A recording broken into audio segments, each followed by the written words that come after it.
Hi, നമ്മൾ ഇന്ന് ഈ എപ്പിസോഡിൽ ഒരു ചെറിയ എപ്പിസോഡാണ്. ഇതിൽ ചർച്ച ചെയ്യുന്നത് ഒരു ഫോം ഓഫ് പൊയട്രിയാണ്. പക്ഷേ ഇത് അടുത്ത കാലത്ത് പഠിച്ചിറങ്ങിയ ആൾക്കാർക്ക് മാത്രമേ ഫെമിലിയർ ആയിരിക്കാൻ വഴിയുള്ളൂ. ഓക്കെ, മരിയോ ക്ലെയറുടെ ടെക്സ്റ്റൊക്കെ പഠിച്ചവർക്ക് ഇതെന്താണെന്ന് അറിയാമായിരിക്കും.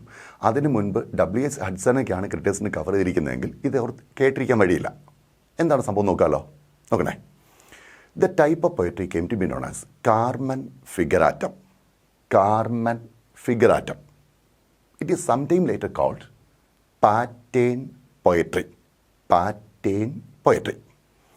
So, this form of poetry originated in the 5th century BC. Okay, in the 5th century BC. And it found its origin in the hands of the Persian poets of the 5th century BC. അപ്പോൾ ഇംഗ്ലണ്ടിലൊന്നുമല്ല ഈ കവിതാരൂപം ഉണ്ടായത്. ഈ കവിതാരൂപം originate ചെയ്തത് 5ാം നൂറ്റാണ്ടിലാണ്. Persian കവികളായിരുന്നു ഇത് introduce ചെയ്തത്. Okay, ഇനി ഇതെന്താണ് എന്ന് ചോദിച്ചാൽ, they printed or they wrote the lines of the poem in a particular shape or pattern.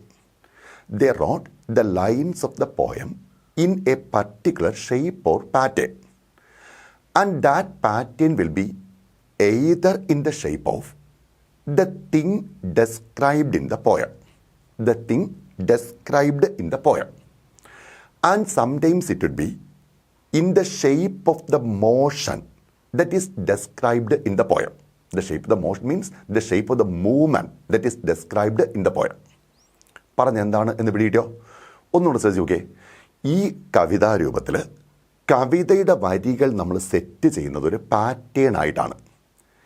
ഈ പാറ്റേണിൻ്റെ ഷേപ്പ് ഒന്നുകിൽ കവിതയ്ക്കുള്ളിൽ ഡെസ്ക്രൈബ് ചെയ്യപ്പെടുന്ന വസ്തുവിൻ്റെ ഷേപ്പാവാം, അതല്ലെങ്കിൽ കവിതയ്ക്കുള്ളിൽ ഡെസ്ക്രൈബ് ചെയ്യുന്ന ഒരു മൂവ്മെൻറ്റിൻ്റെ ഷേപ്പാവാം. For example, when a poet is describing a bottle in the poem, the lines will be arranged in this manner. Okay, that means the length of the line will be adjusted and then it will resemble, in print it will resemble the shape of a bottle. Okay, then another poem describes a motion, a movement, a leaf falling from the tree down to the ground. Okay, the first line is written in full. കാര്യം അത് മരത്തിൻ്റെ മുകളിൽ നിൽക്കുന്ന ഇലയാണ്. Then the leaf falls down. Then only 2 letters will be written in each line. La, li means LA, LE, AF, FA, LLS. ഇങ്ങനെ താഴേക്ക് print ചെയ്ത് പോകും. ഇനി താഴെ വന്ന് വീണ് കഴിയുമ്പോഴോ മറ്റ് കരിയിലകൾക്കൊപ്പമാവുമല്ലേ. ഇൻറ്റു 1S എന്ന് പറയുന്നത് ഒറ്റ ലൈനായിട്ട് പ്രിൻ്റ് ചെയ്യും. അപ്പോൾ മുകളിൽ നിൽക്കുന്ന ഒരു ഇല അത് താഴേക്ക് വന്ന് വീഴുന്ന മോഷൻ ഫീൽ ചെയ്ത് താഴെ വന്ന് ഫ്ലാറ്റായി വീണ് കിടക്കുന്നു മറ്റുള്ളവയ്ക്കൊപ്പം. ഇങ്ങനെ പ്രിൻ്റ് ചെയ്യുന്ന ഇത്തരം കവിതകളാണ് പാറ്റേൺ പൊയട്രി അഥവാ കാർമൻ ഫിഗറാറ്റം എന്നറിയപ്പെടുന്നത്. കാർമൻ ഫിഗറാറ്റം.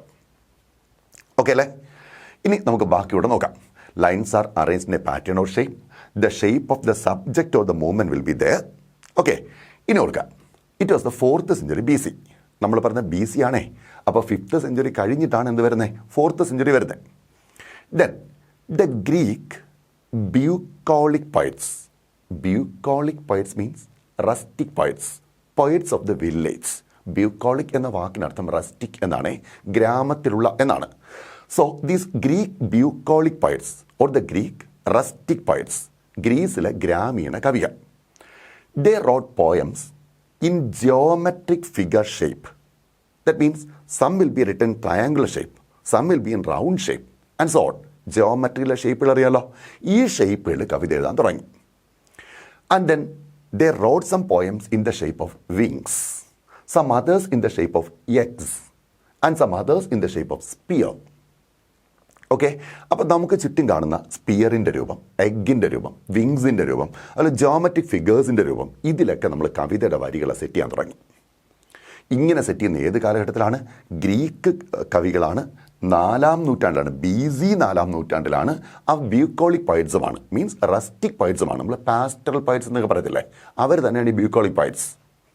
ഇവരാണ് ആദ്യമായിട്ട് ഗ്രീസിൽ ഇതെഴുതാൻ തുടങ്ങിയത്. ഷേപ്പ് കിട്ടിയല്ലോ.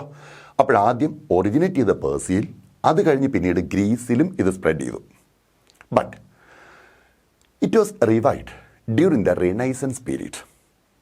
And this pattern poetry or Carmen figuratum became very popular in England during the 16th century AD. കാലം എത്ര കഴിയുമെന്നറിയാലോ? 20 നൂറ്റാണ്ടുകൾക്ക് ഇപ്പുറമാണ് അല്ലേ? 20 നൂറ്റാണ്ടുകൾക്ക് ഇപ്പുറമാണ് എന്ന് നമുക്ക് പറയാം. 16-ാം നൂറ്റാണ്ടിൽ, AD 16-ാം നൂറ്റാണ്ടിലാണ് ഇത് ഇംഗ്ലണ്ടിൽ പോപ്പുലർ ആവാൻ തുടങ്ങിയത്. ഓക്കെ, അപ്പോൾ നമ്മൾ ഓർക്കേണ്ട കാര്യങ്ങൾ എന്താണ് കാർമൻ ഫിഗറാറ്റം? ഇത് പാറ്റേൺ പോയട്രിയാണ്. ഇത് എന്തിൻ്റെ രൂപത്തിലാണ് വരിക? എന്തിനെ ഡിസ്ക്രൈബ് ചെയ്യുന്നോ അതിൻ്റെ ഷേപ്പിലാണ് പ്രിൻ്റ് വരിക. ഓക്കെ ആണേ. ഒറിജിനേറ്റ് ചെയ്ത് പേർസിയിലാണ് 5th സെഞ്ച്വറി. വേറെ രൂപത്തിൽ ഉപയോഗിക്കപ്പെട്ടുന്നത് ഗ്രീസിലാണ് 4th സെഞ്ച്വറി. ഓക്കെ, ഇവിടെ ഈ ഷേപ്പിൽ വ്യത്യാസമുണ്ട് കേട്ടോ. ഇവിടേക്ക് വരുമ്പോൾ ശരിക്കും ജിയോമെട്രി ഫിഗേഴ്സും വിങ്സും എഗ്ഗും സ്പിയറും ഒക്കെ ആയി. പക്ഷേ ഇത് റിവൈവ് ചെയ്യപ്പെട്ടത് റിനൈസൻസ് കാലഘട്ടത്തിലാണ്. ഇംഗ്ലണ്ടിൽ ഇത് പ്രത്യക്ഷപ്പെടാൻ തുടങ്ങിയത് 16th സെഞ്ച്വറി AD യിലാണ്. ഇനി നമുക്ക് ഏതൊക്കെയാണ് ഇതിലെ പ്രശസ്തമായ കവിതകൾ ജസ്റ്റ് ഒന്ന് നോക്കിയേക്കണേ. അതിനുമുമ്പ് ഒരു കാര്യം കൂടെ പറഞ്ഞോട്ടെ.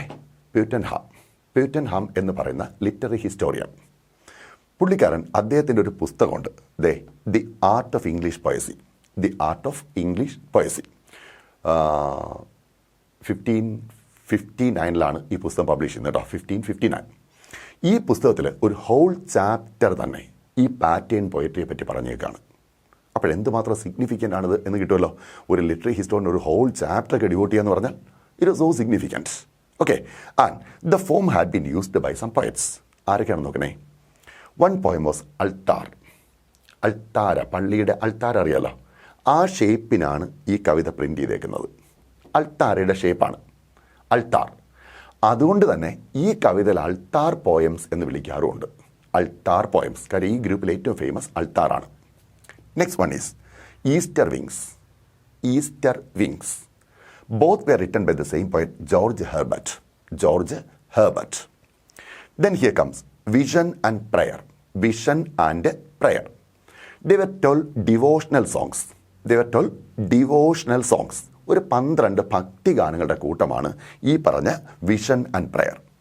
എഴുതിയതാരെന്നല്ലേ നിങ്ങൾക്ക് ഫെമിലിയർ ആയി പോയിട്ടാണ് Dylan Thomas. Next one is എപ്പിലനി. ഓക്കെ, ഇത് പലരും ഈ ഗൈഡുകൾക്കകത്തൊക്കെ ഉൾപ്പെടുത്തുന്നുണ്ട്. ഇതറിയുമോ? Bottle shaped poem. കുപ്പിയുടെ ഷേപ്പ് ഉണ്ടെന്ന് ഞാൻ പറഞ്ഞില്ലേ, ആ ഷേപ്പിൽ എഴുതപ്പെട്ട കവിതയായിരുന്നു എപ്പിലനി. എഴുതിയത് ഫ്രാൻകോയ് റാബെലൈ ആണ്. ഓക്കെ, ദെൻ ഇൽ പ്ലൂട്ട് എന്ന് വായിക്കുന്നത് കേട്ടോ. ഇൽ പ്ലൂട്ട് ഇത് എഴുതിയേക്കുന്നത് ഫോളിങ് ടിയേഴ്സ് മൂവ്മെൻ്റ് ആണേ. ഫോളിങ് ടിയേഴ്സിൻ്റെ രൂപത്തിലാണ്, കണ്ണുനീർ തുള്ളി പൊഴിഞ്ഞു വീഴുന്ന രൂപത്തിലാണ്. ഇതെഴുതിയത് Guillaume Apollinaire. Okay, he was a Roman poet. ഇത്രയുമാണ് ഈ ഗ്രൂപ്പിൽ അറിയപ്പെടുന്ന കവിതകൾ. ഓക്കെ, അപ്പോൾ പാറ്റേൺ പോയട്രി ഇപ്പോൾ സിലബസിൽ ഉൾപ്പെടുത്തിയേക്കേണ്ട ഒരു കാര്യമാണ്. സിലബസ് എന്ന് പറയുന്നത് നമുക്ക് അറിയാമല്ലോ, ഒരു റഫ് പാറ്റേൺ മാത്രമാണ്. ഇതിനപ്പുറത്തേക്ക് ഇറങ്ങിയും ചോദിക്കും. ഓക്കെ, അപ്പോൾ കറൻറ്റ് സിലബസിലുള്ളതും കൂടെയൊക്കെ നമ്മൾ കവർ ചെയ്ത് പോകണം. എക്കാലവും സിലബസ് സെയിം ഒന്നുമല്ല, പുസ്തകമൊക്കെ മാറുന്നതനുസരിച്ച് ചില പുതിയ ഐറ്റംസ് ഒക്കെ ഉൾപ്പെടുത്തും. ഇപ്പോഴൊക്കെ ആണെങ്കിലോ ഡിഗ്രി സിലബസ് ഒക്കെ ടോട്ടലി ചേഞ്ച്ഡ് ആണ് കേട്ടോ. ഒരു 10 വർഷം മുമ്പ് പഠിച്ച ആൾക്കാർക്ക് ഇപ്പോഴത്തെ സിലബസ് കണ്ടാൽ they will be really shocked. കാര്യം അത് ലിറ്ററേച്ചർ ആണോ എന്ന് പോലും തോന്നിപ്പോകും. So much different is the syllabus. Okay, so നിങ്ങൾ ഇത്രയും കാര്യം കൂടെ ഒന്ന് മനസ്സിലോർക്കുക. ആ കവിതകളുടെ പേരുകൾ ഏതൊക്കെയാണ്? Altar and Easter Wings, George Herbert.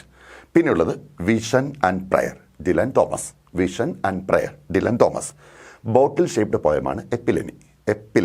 ഈ എപ്പിലിനെ എഴുതിയ ഫ്രാൻകോയ് റാബെലൈ. ദെൻ ഇൽ പ്ലൂട്ട് എന്ന് പറയുന്ന കവിത, അത് ഫോളിങ് ടിയേഴ്സിൻ്റെ രൂപത്തിൽ എഴുതിയേക്കുന്നത്. ആ കവിത എഴുതിയത് Ghulam അപ്പോളിനയർ. So that's all about pattern poetry.